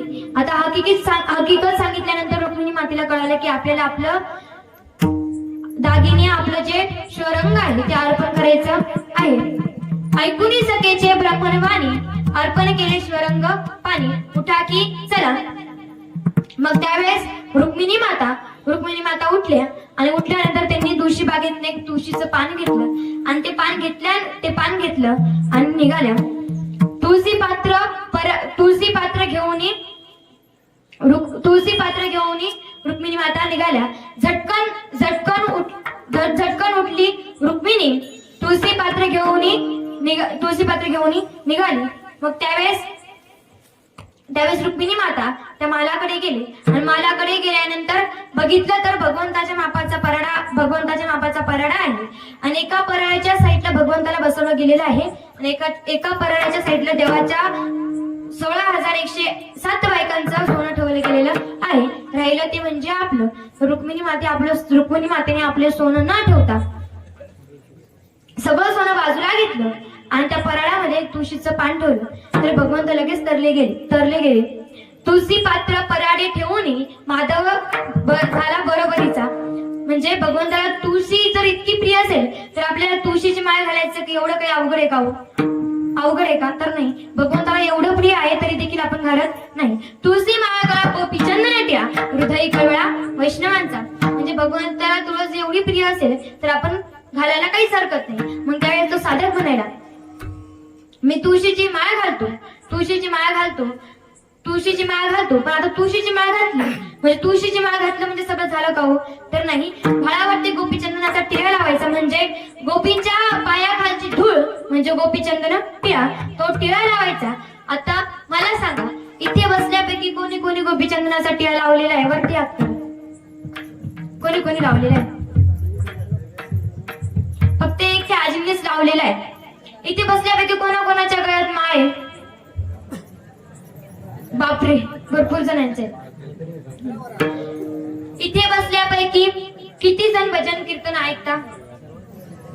सगळ्यांनी हात वरती करा. सगळे मी कीर्तन करते, तुम्ही सगळे ऐकायला चालेल म्हणजे सगळे ऐकता. आता उलट ऐका. इथे बसल्यापैकी कोण तमाशाला जातं का? नाही जात. चांगलंय.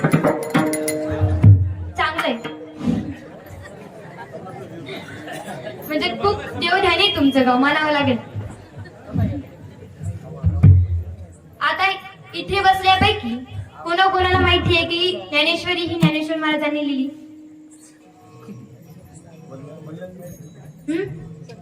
तरी ही ज्ञानेश्वर बाबांनी नाही लिहिली. कोण म्हटलं? ज्याला माहिती त्यांनी बरोबर सांगितलं. टाळ्या वाजा. मी बोलून प्रश्न विचारला की तुम्हाला कळेल पण तुम्हाला काही कळालंच नाही. याच्या अर्थ तुम्ही झोपलेत की काय? विठ्ठल विठ्ठल विठ्ठल.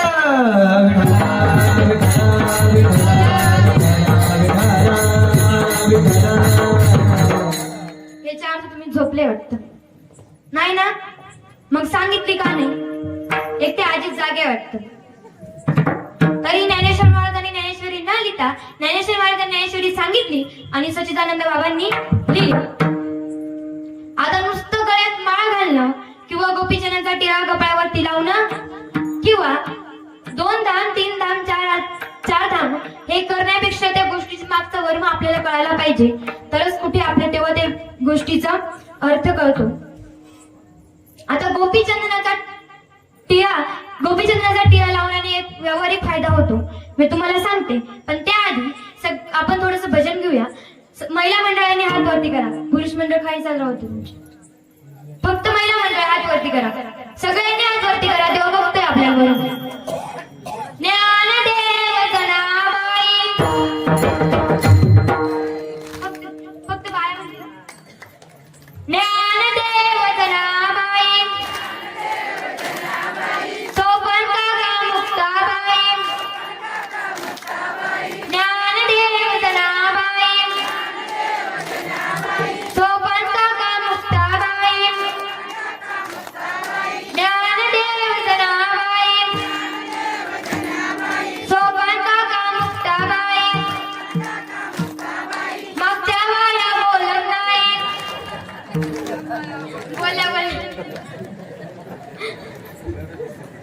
आता सगळ्यांनी हात वरती करा. पुरुष मंडळ सगळ्यांनी हात वरती करा. विठोबा रखुमाई,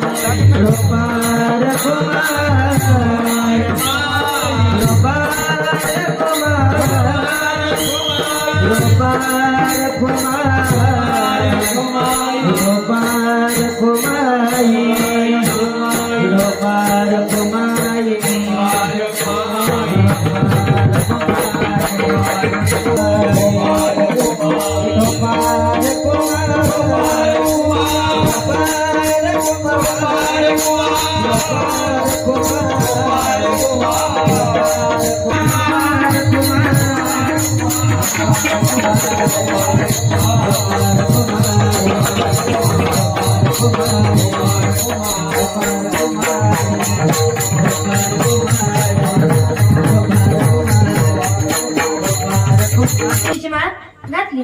आता घातल्यानंतर तुळशीची माळ घातली आणि तुळशीची माळ घातल्यानंतर तो साधक त्या वकिलाला म्हणाला, अहो आता तुळशीची माळ घातली, भाळावरती गोपीचंदनाचा टिळा देखील लावा. मग त्यावेळेस तो म्हणला, अहो लावला असता, पण तुम्हाला माहिती ना मी वकील आहे, कोर्टमध्ये चालत नाही आणि कोर्टवरती एवढा मोठा गोपीचंदनाचा टिळा धारण करणं म्हणजे कोर्टमध्ये चालत नाही, हा माझा सरकारी जॉब आहे. मग त्यावेळेस ते म्हणले, बरं ठीक आहे नका लावू, पण एक काम करा, कोणाच्या तरी कपाळावरचा गोपीचंदनाचा टिळा बघा. मग त्यावेळेस त्याच्या मनात विचार आला की आपल्या घरासमोर एक कुंभार काका राहतात, त्यांच्या गोपीचंदनाचा टिळा मी बघतो. मग त्यावेळेस ते म्हणले, हो ठीक आहे. मग वकील घरी गेला आणि दररोज सकाळी उठल्यानंतर त्या कुंभार काकांचा गोपीचंदनाचा टिळा बघायचे. मग आता गोपीचंदनाचा टिळा बघायचे आणि एके दिवशी काय झालं, त्यांना उठायला उशीर झाला. मग त्यावेळेस उशीर झाल्यानंतर ते गोपीचंदनाचा टिळा पाहण्यासाठी कुंभार काकांच्या घरी गेले आणि कुंभार काकांच्या घरी गेल्यानंतर बघितलं तर कुंभार काका हे माती घेण्यासाठी शेतात चालले गेले होते. मग त्यावेळेस त्यांनी दरवाजा ठोकला आणि कुंभार काकाच्या घरातून आवाज आला की कुंभार काका माती घेण्यासाठी गेले. मग त्यावेळेस तो देखील डोळे चोळत ढेकळं मोडत गेला आणि मग त्यावेळेस कुंभार काकांच्या हातात कुंभार काकांना माती काढत सोन्याचा हंडा सापडला. मग त्यावेळेस हा वकील म्हणाला, पाहिला. मग त्यांना कुंभार काकांना असं वाटलं की याने सोन्याचा हंडाच पाहिला आणि शिवाय तो वकील होता, ते घाबरले आणि ते म्हणले, आता एक काम करावं लागेल, जे झालं ते अर्धा याला द्यावा लागेल, अर्धा मला घ्यावा लागेल. त्यांना असं वाटलं की आता सोन्याचा हंडा बघितला. मग त्यावेळेस याने सोन्याचा हंडा बघितला नव्हता, तर याने काय बघितला होता, गोपीचंदन टिळा. मग त्यावेळेस गोपीचंदन टिळा यांनी बघितला, म्हणजे वकीलने बघितला आणि काकांना काय वाटलं, हंडा बघितला. काका त्यांच्या जवळ आले हंडा घेऊन, अहो वकील एक काम करा, अर्धा आहे ना, म्हणजे अर्ध जे सोनं आहे ना ते मी तुम्हाला देतो ना अर्ध मी घेतो आणि अर्ध तुम्हाला देतो. तर कशाच्या जोरावर हो, तर गोपीचंदन टिळा पाहिला तर त्यांना अर्धा भेटला, जर लावला असता तर अख्खा त्याला भेटला असता. विठ्ठल विठ्ठल.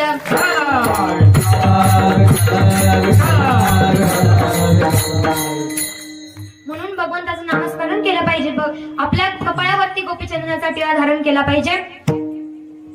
आता तुम्हाला जाता जाता मी 3 गोष्टी सांगते बघा.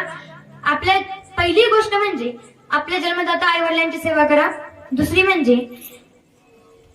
म्हणजे आपल्या जी हिंदू धर्माची संस्कृती आहे गोमाता तिची सेवा करा. आणि तिसरी म्हणजे आपल्या मुलीला जन्म द्या, मुलीचे गर्भहत्या करू नका, तर मुलीला जन्म द्या. आणि मुलीने सुद्धा असं वागलं पाहिजे की आपल्या बापाची मान खाली देखील गेली नाही पाहिजे. आपला बाप रस्त्याने चालताना असं वर मान करून सरळ नजरेने नाकाचा शेंडा असा सरळ असला पाहिजे, तर मुलीने हे असं वागलं पाहिजे. आणि आता मुलींचा एवढा दुष्काळ झालाय आणि दुष्काळ पण जाऊ द्या, अजून सुद्धा लोक शेतकऱ्याला मुलगी देत नाही. शेतकरी आपल्या जगाचा पोशिंदा आहे. जेव्हा तो काम करेल किंवा शेतकऱ्याला जर आपण मुलगी दिली तर आपण समजा आपण फार मोठं फार मोठं कल्याण केलं आणि आपलं नशीब भागलं, तर बघा शेतकऱ्याला मुली जर दिली आणि आपण जर शेतकऱ्याला मुलगीच नाही दिली आणि मुलगी नाही दिली तर शेतकऱ्याची पिढी कमी झाली. आता मला सांगा, तुम्ही सगळे शेतकरीच आहे ना? हे गाव आपलं खेडेगाव आहे, या गावात आपण शेती करतो. या गावात 2-2, 3-3 सप्ते होता. का होता? तुम्ही सगळे शेतकरी आहे, तुमची सगळ्यांची भावना देवावरती आहे. आता मला सांगा, शहरामध्ये होईल का हो भगवंताचा सप्ताह वगैरे काही? तर नाही, कारण की ते शेतकरी नाहीच. तिथे देवाचं देवही माहित नाही, काहीच नाही. त्यांना फक्त जा, या गाडीने फिरा, काहीतरी खा आणि एवढंच त्यांना माहितीये. तसं आपला शेतकरी एवढ्या जगाला पोचतो आणि एवढ्या जगाला पोचणं काही सोपं नाही महाराज. 1 नंबर देव आणि 2रा नंबर शेतकरी. तर शेतकरींना मुलगी द्या आणि सगळ्यात मेन म्हणजे भगवंताचं नामस्मरण करा. तुम्हाला जर हे नाही कळलं तर पिंगळाच्या माध्यमातून सांगतात, हे जरी नाही कळलं तरी दुसरा येईल, हे जरी नाही कळलं, हे जरी नाही कळलं तरी दुसरा येईल, हे जरी नाही कळलं, हे जरी नाही कळलं तरी दुसरा येईल, हे जरी नाही कळलं. सराती सेवटी बा, काळ बांधूला येईल, सराती सेवटी बा, सेवटी बा, काळ बांधून येईल, सराती सेवटी बा, काळ बांधून येईल. एका जनार्दनी आमचा काळवा जाईना, एका जनार्दनी आमचा काळवा जाईना, आमचा काळवा जाईना, काळवा जाईना, आमचा काळवा जाईना. जाईना.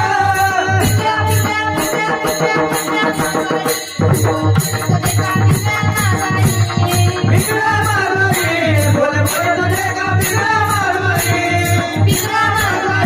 बोल बोल तुझे का बिगडा मारवाडी,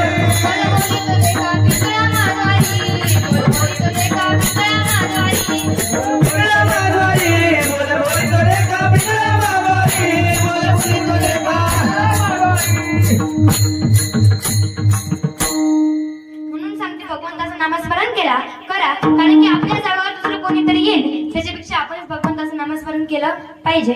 बघा, माझ्या अल्पबुद्धीच्या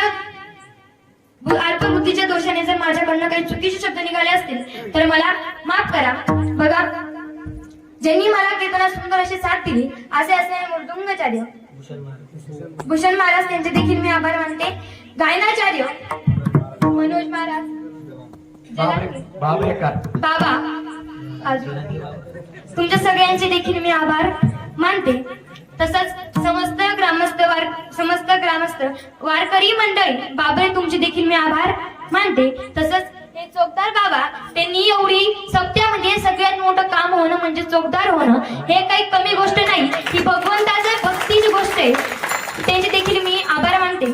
तसंच त्यांचे देखील मी आभार मानते.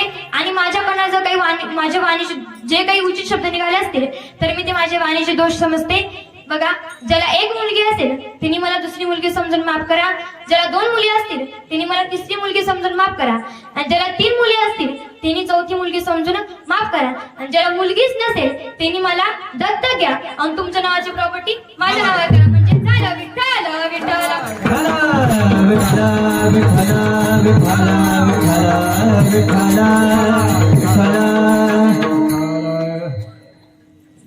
सगळ्यांचे आभार मानते. आणि तसंच ज्यांनी मला ही कीर्तनरूपी सेवा प्राप्त करून दिली आजची या ठिकाणी, माझ्या आजोबा त्यांचे देखील आभार मानते. रवी मामा तुमचे देखील आभार मानते. सगळ्यांचे आभार मानते. आणि आता चुकीने माझ्या माफी मागते ज्यांचं नाव राहिलं असेल. इथे आपली शूटिंग भक्ती मार्ग गुरुकुल, त्यांचे देखील मी आभार मानते. आणि घरी गेल्यानंतर सगळ्यांनी कीर्तन ऐका, नुसतं ऐकू नका, लाईक करा, शेअर करा आणि बाकी जे असेल काही ते करा. कारण की तुम्हाला